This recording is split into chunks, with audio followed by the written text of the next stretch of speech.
Welcome back to another edition of Mehlville Today. I'm Annabelle. And I'm Gavin. Here's a look at what you'll see in today's broadcast. We look back on a series of snow days and recognize another senior commitment. All that and more. Mehlville Today starts now.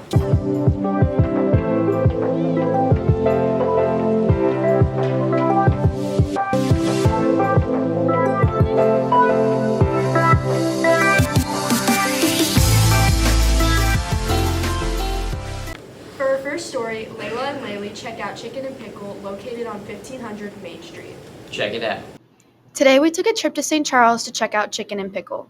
Chicken and Pickle, this location has been open for just over a year. As a company, it's been open for 8 years.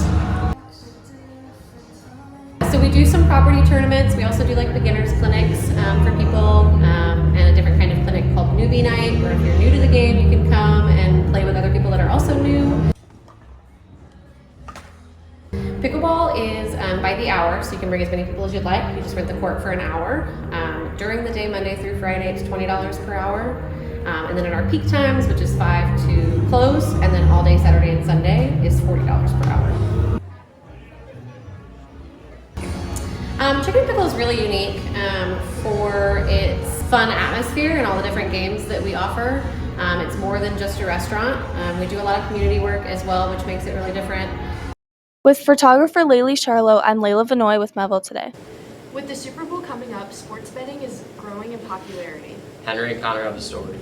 Sports betting recently became legal in Missouri, so we interviewed some students and teachers about their opinions on it. Why?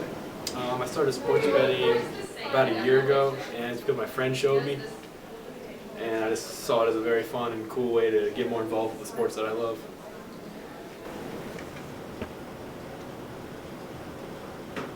I started sports betting when I turned 18 because I've always been a big fan of sports, and it was just made it more fun to watch when I could make some money off of it.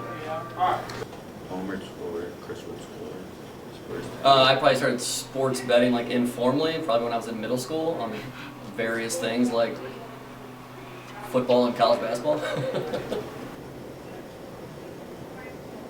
I like to bet on Korean basketball and NBA and NFL just because they're all really fun and easy to keep track of. This is 4 games into The main app that I use now is Underdog because it gives you nice bonuses to use. I also use Prize Picks and Fliff. I like Fliff a lot too because it gives you free money, and then Prize Picks I don't use as much, but occasionally I do use. With photographer Henry Auer, I'm Connor Pures for Mehlville Today. Next, Henry and Elijah look forward to the track season ahead. Take a look. We checked in with the track team to find out how they're preparing for the upcoming season. I'm most excited for the AFT meet. We've won every year since freshman year, and I feel like this year if we do it, it'll be a 4-peat, which would just be really fun for the whole team. And then I'm also excited to just meet the new girls and run my last high school track season with my best friends. My goals for the season is to make it onto the top 3 fastest all time for the 4x1. I know last season we came pretty close, but we did come up a little bit short, so I feel like if we were able to do that this season, then it'd be really accomplishing. And then I also hope to PR in the Open 100 and triple jump. I'm just excited to get after it, get better and decide where I'm going to college for track. It's all mental, so you just gotta be there mentally, and take your time, think about it, don't overthink though, and then you want to warm up and just be in the best shape you can. You always gotta put school first, so you focus on your classes and everything, and then after school it's all track. That's it. We asked Coach Lander what his expectations are for his athletes. I think we'll have a pretty good team this year. We've been increasing our size and our skill over the last few years. We have a huge senior group that's very talented, so I think we'll be able to make some noise at some meets, win a lot of medals. Just some hard work, continuing to work together and support each other, showing up every day and putting forth their best effort so we can reach our goals and hopefully get somebody to state. With photographer Henry Raftery, I'm Elijah McDaniel with Mehlville Today. Our custodians were hard at work clearing the snow to get us back to school. Erica and Abby talked to staff to learn more. Today we interviewed head custodian Kelly Miles about the snow cleanup on campus. Just snow doesn't take as long. You have more people that show up because they can get out and get here to work. Some people get stuck at the house, so it depends on how many workers we have. This ice and snow takes a long time. You're trying to pick it, and so it took us actually 2 days. We also asked if they had to work overtime due to the amount of snow we had. School was called off, so Monday was the big day. A bunch of us showed up, and then Tuesday we kind of cleaned up whatever was left, the ice. With photographer Abby Stewart, I'm Erica Thomas for Mehlville Today. With more snow days possibly ahead, Eddie and Alex look at what virtual learning might look like for students. Hello, this is reporter Eddie Mehlville with photographer Alex Silius, and we take a look at AMI days with the opinions of students and staff at Mehlville High School. I like that the virtual snow days allow the district to feel a little bit more comfortable in keeping us at home, but we still get credit for having completed the class, even though it's not actually comparable to a real class, because I think we are too hesitant to call off.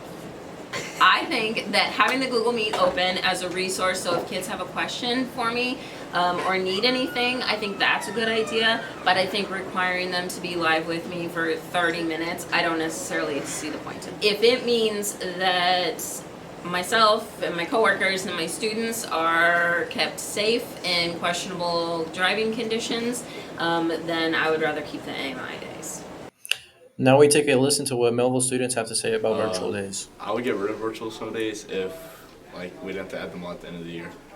I would keep them because we get to do school from our house. As long as I do the assignment, they mark me as here. I like sleeping in till noon and then finishing my work just before 2, so my teachers mark me after there. I'm reporter Eddie Mehlville signing off with photographer Alex Silius. This is Mehlville Media. Stuco's Chuck-a-Duck halftime game was one to remember. Natalie and Addendum of the story. Chuck-a-Duck is a game that student council puts on for basketball games. At the door, you can buy 1 duck for $1, 7 for $5, or 15 for $10. And then during a break, you throw it to the center of half court, and the 3 closest ducks win a prize. We asked Allison about the inspiration for the game. So me and Lucy Fisher, a previous senior at Mehlville, went to a student council convention, and it was a different school's idea, and we thought we would bring it back to Mehlville. 3, 2, 1, Chuck!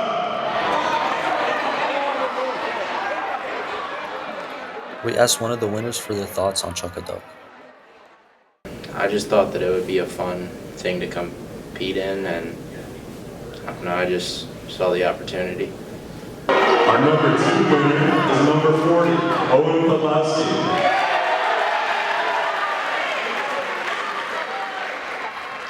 With photographer Natalie O'Brien, I'm Adam Masufovich for Mehlville Today.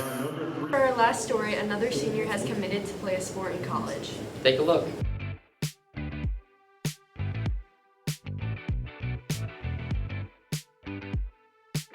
I'm Brady Seitz. I started playing basketball when I was 4 or 5 years old for my church league. My dad got me into it because he was the coach and he really wanted me to play. And then ever since then, I just kind of played some CNR and AAU teams. I played for our junior Panthers team back in middle school. And then ever since I got in high school, I've been on varsity all 4 years.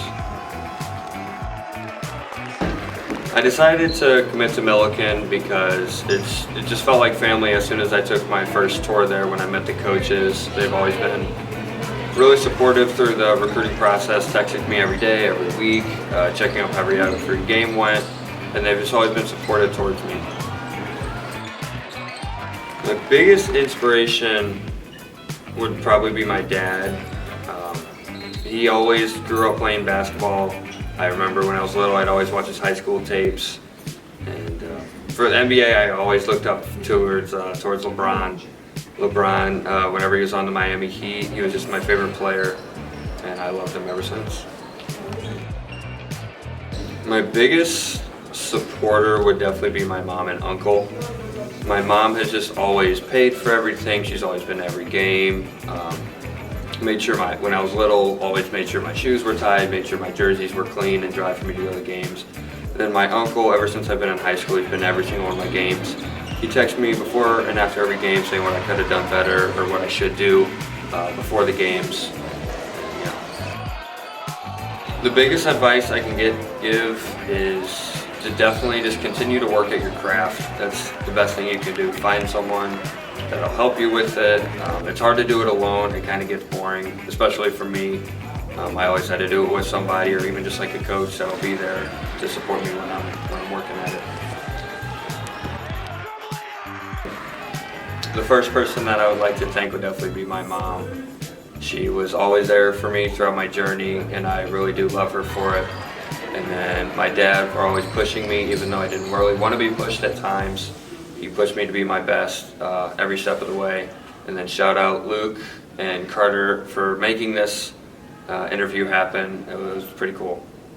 That's all for today's broadcast. For more coverage, visit us at mehlvillemedia.com or on social media at Mehlville Media. Thanks for watching.